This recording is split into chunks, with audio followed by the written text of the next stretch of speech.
Yo tout le monde, c'est Godzilla Kingdom. Du coup, on se retrouve pour une nouvelle vidéo. Du coup, aujourd'hui, c'est l'épisode 13 de Godzilla Projet Avorté. Et le projet qu'on va parler dans cet épisode 13, c'est Godzilla versus Hedorah 2. Oui, c'était bel et bien prévu. Du coup, la suite du film de 1971, Godzilla versus Hedorah, c'était bel et bien prévu. Et du coup, le titre japonais également, c'est Goshiratai Edoratsu. Bon, mon accent japonais, il est vraiment catastrophique, c'est un truc de fou.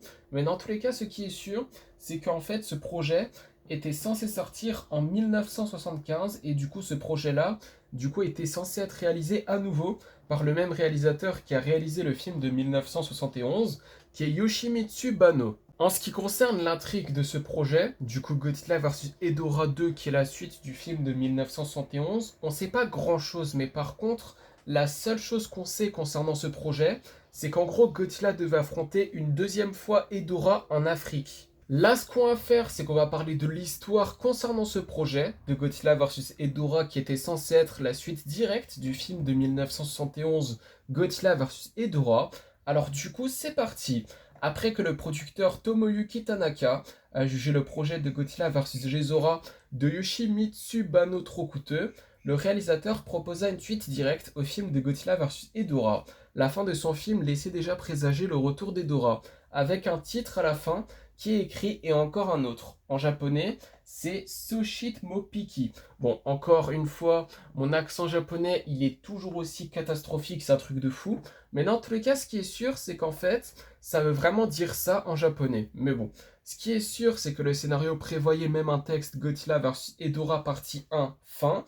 Un voyage en Mauritanie en 1972 inspira Banno à transposer l'action en Afrique, ainsi que le documentaire Africa Adio. Si ces pays chaotiques et dynamiques se développaient davantage, raisonnait-il, il ne serait pas improbable qu'Hedorah y fasse son apparition.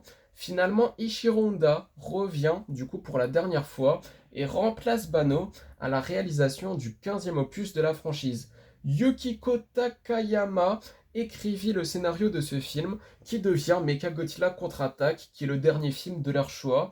Et après, Hedorah, il est plus du tout apparu après, jusqu'au film de 2004 qui est Godzilla Final Wars. Il y a aussi des personnes qui pensent que Hedorah va faire son grand retour dans Godzilla Minus En fait, je sais pas s'il va vraiment revenir, mais par contre, ça serait une très bonne idée. Et je le verrais bien dans ce film en vérité. Mais bon, dans tous les cas, ce qui est sûr, c'est que c'est pas le sujet de la vidéo. Et continuons. Malgré l'échec de ce projet, Banno continua des décennies plus tard à tenter de réaliser une suite ou un successeur spirituel à Godzilla vs Hedorah, allant même jusqu'à obtenir l'autorisation de la TOE pour produire et réaliser Godzilla 3D, qui est aussi un film qui n'a jamais vu le jour. Et du coup, après ça, bon, malgré tout, sa recherche de financement mena aux négociations entre la TOE et Legendary, et du coup qui aboutirent au film de Godzilla de 2014. Et du coup, ce film-là lance le Monsterverse. Et Banno fut crédité comme producteur exécutif sur Godzilla, du coup qui est sorti en 2014, Godzilla 2 King of the Monsters et Godzilla vs Kong. Ces deux derniers crédits étant posthumes avant sa mort, Banno annonça également un projet intitulé Hedorah vs Midorah, qui aurait vu Hedorah affronter un homologue bienveillant nommé Midorah. Du coup, c'est la fin de cette vidéo et la fin de ce 13e épisode de Godzilla Projet Avorté. Du coup, j'espère que la vidéo vous aura plu. Si c'est le cas, n'hésitez pas à liker et à vous abonner. Si vous avez des questions, n'hésitez pas à me les dire dans les commentaires. Et sur ce, je vous dis à plus!